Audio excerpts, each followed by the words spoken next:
নমস্কার, রাধে রাধে। কেমন আছো তোমরা সকলে? আরও একটি নতুন ব্লগে তোমাদের স্বাগত। ঝুলন যাত্রা ও জন্মাষ্টমীর জন্য আমি কিছু শপিং করেছি, সেগুলোই এই ভিডিওতে তোমাদের সাথে শেয়ার করব। ঝুলনে দোলনা বানানোর জন্য আমি একটি হলুদের ডালা নিয়েছি।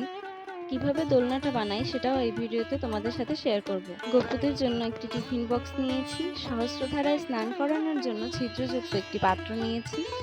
জন্মাষ্টমীর ডেকোরেশন করার জন্য কিছু ময়ূর পালক নিয়েছি, আর আরতির জন্য নিয়েছি একটি ময়ূর পালকের পাখা।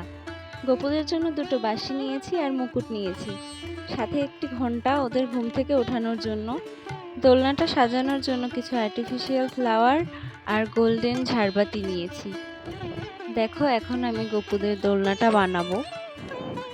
আমাকে যেহেতু ভিডিও করে দেওয়ার কোনো মানুষ থাকে না, একার হাতেই সবটা করতে হয়, সেজন্য ভিডিওতে কিছু প্রবলেম হলে তোমরা নিজের মনে করে ক্ষমা করে দিও।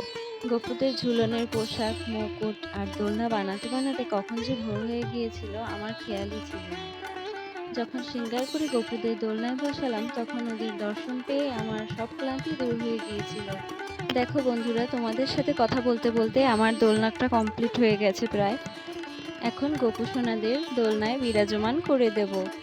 তোমরাও ঝুলনের এই অপরূপ দৃশ্য প্রত্যক্ষ করো আর ভগবানকে স্মরণ করো। রাধে রাধে।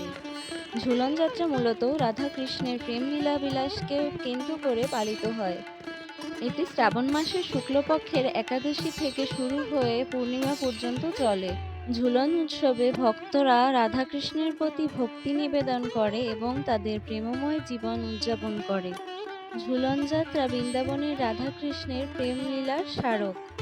এই সময় রাধাকৃষ্ণ তাদের সখাদের সাথে দোলনায় দোল খেতেন, তাই এই উৎসবে রাধাকৃষ্ণের প্রেমলীলার প্রতিচ্ছবি ফুটিয়ে তোলা হয়। এবছরের ঝুলন যাত্রাটা আমি এরকম সাদামাটাভাবেই উদযাপন করেছিলাম।